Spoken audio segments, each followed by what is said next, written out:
OPS update. क्या राज्य में जारी रहेगी पुरानी पेंशन योजना? राजस्थान सरकार के मंत्री ने कही ये बात। राजस्थान के प्रबोधक संघ के शिक्षकों ने राज्य मंत्री विजय सिंह चौधरी से मुलाकात की, पुरानी पेंशन योजना को जारी रखने की मांग की। मंत्री ने आश्वासन दिया कि ओपीएस राजस्थान में यथावत जारी रहेगी। OPS update.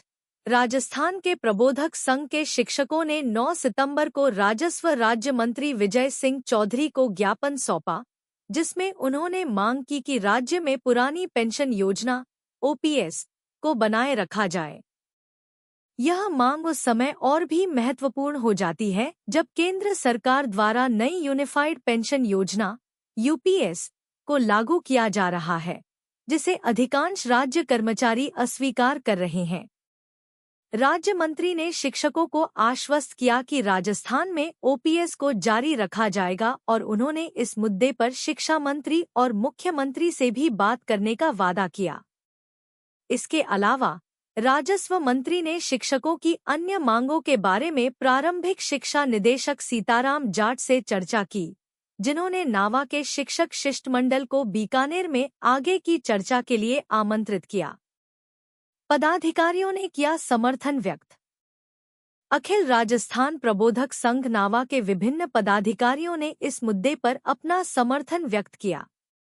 अध्यक्ष रूघाराम जाट, उपाध्यक्ष तुलछाराम जाट सहित कई अन्य ने इस अवसर पर उपस्थित रहकर अपनी मांगों को प्रमुखता से उठाया।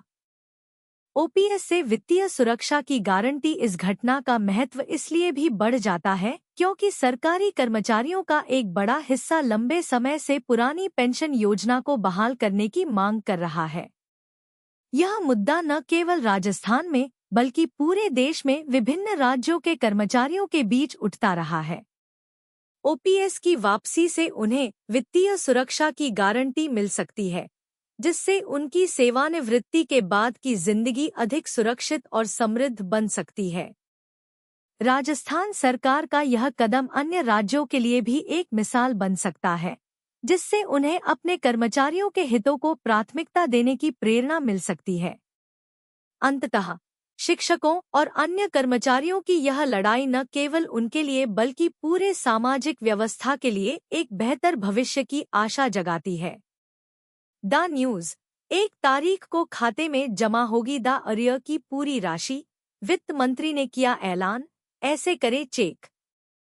वित्त मंत्री ने घोषणा की है कि 1 तारीख को केंद्रीय कर्मचारियों के खातों में द अर्य की पूरी राशि जमा की जाएगी।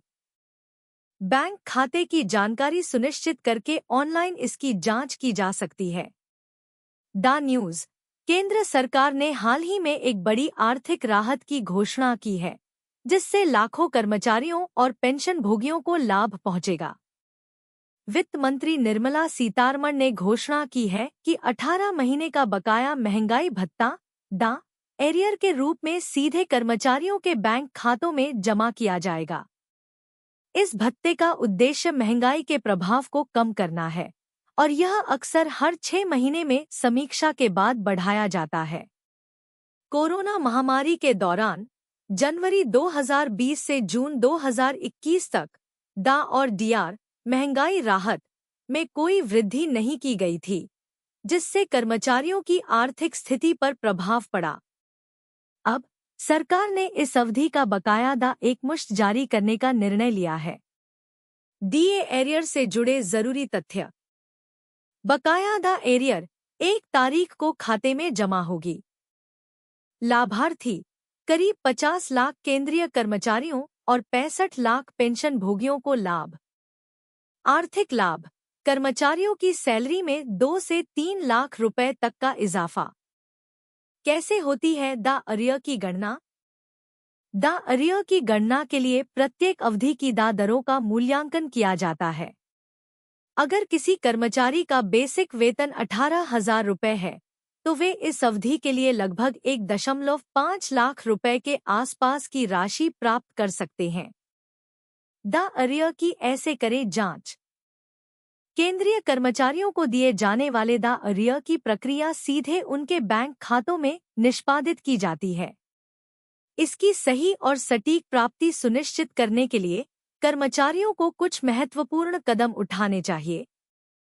अपने बैंक खाते की जानकारी को अपडेटेड रखें ताकि धनराशि सीधे और सही खाते में जमा हो सके।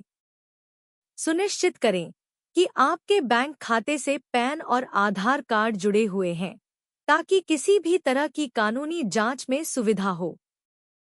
किसी भी प्रकार की वित्तीय अड़चन या देरी की स्थिति में तुरंत अपने विभाग से संपर्क करें। बैंक के ऑनलाइन पोर्टल या मोबाइल एप्लीकेशन का उपयोग करके अपने द एरियर की स्थिति की निगरानी करें। महंगाई भत्ता एरियर से लाभ। बड़ी राशि की प्राप्ति से आर्थिक स्थिरता बढ़ेगी। रिटायरमेंट के बाद की आर्थिक सहायता में इजाफा होगा। पेंशनधारकों की मासिक आय बढ़ेगी। द एरियर पर कोई अतिरिक्त इनकम टैक्स नहीं लगेगा।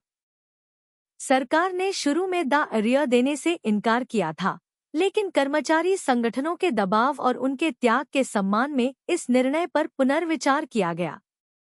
यह फैसला न केवल कर्मचारियों की क्रय शक्ति को बढ़ाएगा बल्कि अर्थव्यवस्था को भी गति देगा। खुशखबरी, वित्त मंत्रालय ने दी मंजूरी। ईपीएफ पर ब्याज दर बढ़कर 8.25% हुई।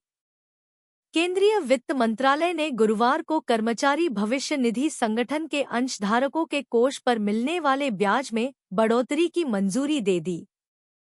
कर्मचारियों को अब अपने भविष्य निधि पर अधिक ब्याज प्राप्त होगा। नई दिल्ली, कर्मचारी भविष्य निधि संगठन ईपीएफओ के अंशधारकों के लिए एक बड़ी खुशखबरी है। केंद्रीय वित्त मंत्रालय ने गुरुवार को ईपीएफओ के कोष पर मिलने वाले ब्याज में बढ़ोतरी की मंजूरी दे दी है। इस निर्णय से लाखों कर्मचारियों को फायदा होगा जो अपने भविष्य निधि में निवेश करते हैं। इसी साल फरवरी में संगठन ने वित्त वर्ष 2023 से 24 के लिए 8.25% ब्याज दर का ऐलान किया था। इसे अब वित्त मंत्रालय की तरफ से मंजूरी दे दी गई है। बड़ी दर से जमा होगा खातों में ब्याज। गौरतलब है कि फरवरी में पिछले वित्त वर्ष यानी 2023 से 24 के लिए ईपीएफओ ने ब्याज दर 8.15% से बढ़ाकर 8.25% कर दी थी। संगठन ने सोशल मीडिया प्लेटफॉर्म पर जानकारी देते हुए कहा कि इस बढ़ी हुई ब्याज दर को सरकार ने मई 2024 में अधिसूचित कर दिया था। अब कर्मचारियों के खाते में बढ़ी हुई दर से ब्याज जमा किया जाएगा। अभी पीएफ पर 8.15% मिल रहा ब्याज। वित्त मंत्रालय की तरफ से बढ़ोतरी की मंजूरी मिली। ब्याज दर में बढ़ोतरी की पृष्ठभूमि। इस साल फरवरी में ईपीएफओ ने वित्त वर्ष 2023 से 24 के लिए ब्याज दर 8.15% से बढ़ाकर 8.25% करने का ऐलान किया था। इसके बाद वित्त मंत्रालय से इस बढ़ोतरी को मंजूरी मिलने का इंतजार था, जिसे अब हरी झंडी मिल चुकी है। इस बढ़ी हुई ब्याज दर को सरकार ने मई 2024 में अधिसूचित कर दिया था, जिससे यह सुनिश्चित हो गया कि कर्मचारियों के खाते में बढ़ी हुई दर से ब्याज जमा किया जाएगा। वित्त मंत्रालय की मंजूरी। वित्त मंत्रालय द्वारा दी गई मंजूरी के बाद अब ईपीएफओ के अंशधारकों को उनके कोष पर 8.25% की दर से ब्याज मिलेगा। यह निर्णय कर्मचारियों के लिए बेहद महत्वपूर्ण है क्योंकि इससे उन्हें अपने भविष्य निधि पर अधिक ब्याज प्राप्त होगा, जो उनकी सेवानिवृत्ति के बाद के जीवन के लिए मददगार साबित होगा। ईपीएफओ की भूमिका। ईपीएफओ भारत में सबसे बड़ा सामाजिक सुरक्षा संगठन है, जो लाखों कर्मचारियों के भविष्य निधि का प्रबंधन करता है। ब्याज दर में यह बढ़ोतरी उन कर्मचारियों के लिए एक राहत की बात है जो अपने भविष्य निधि में नियमित रूप से योगदान करते हैं। ईपीएफओ ने सोशल मीडिया प्लेटफॉर्म पर भी इस बात की जानकारी दी है, जिससे अंशधारकों को समय पर जानकारी मिल सके। अर्थव्यवस्था पर प्रभाव। ब्याज दर में यह वृद्धि भारतीय अर्थव्यवस्था पर भी सकारात्मक प्रभाव डाल सकती है। इससे कर्मचारियों की बचत में वृद्धि होगी और उनकी वित्तीय स्थिरता भी बढ़ेगी। वित्त मंत्रालय के इस निर्णय से सरकार की ओर से सामाजिक सुरक्षा की दिशा में उठाया गया एक और महत्वपूर्ण कदम माना जा रहा है। भविष्य की संभावनाएं। ईपीएफओ और वित्त मंत्रालय द्वारा इस प्रकार के निर्णय भविष्य में भी कर्मचारियों के हित में लिए जाते रहेंगे, ऐसी उम्मीद की जा सकती है। ब्याज दर में यह बढ़ोतरी इस बात का प्रमाण है कि सरकार कर्मचारियों के वित्तीय भविष्य को सुरक्षित करने के लिए प्रतिबद्ध है। ईपीएफ पर ब्याज दर बढ़कर 8.25% होने से कर्मचारियों के भविष्य निधि में निवेश को बढ़ावा मिलेगा। केंद्रीय वित्त मंत्रालय का यह निर्णय कर्मचारियों के लिए बेहद महत्वपूर्ण है और इससे उनकी वित्तीय सुरक्षा में वृद्धि होगी। उम्मीद है कि भविष्य में भी सरकार और ईपीएफओ इस दिशा में और भी सकारात्मक कदम उठाते रहेंगे। यह निर्णय न केवल कर्मचारियों के लिए एक बड़ी राहत है, बल्कि भारतीय अर्थव्यवस्था के लिए भी एक सकारात्मक संकेत है। कर्मचारियों को अब अपने भविष्य निधि पर अधिक ब्याज प्राप्त होगा, जिससे उनकी वित्तीय स्थिति मजबूत होगी और वे अपने भविष्य को सुरक्षित महसूस करेंगे।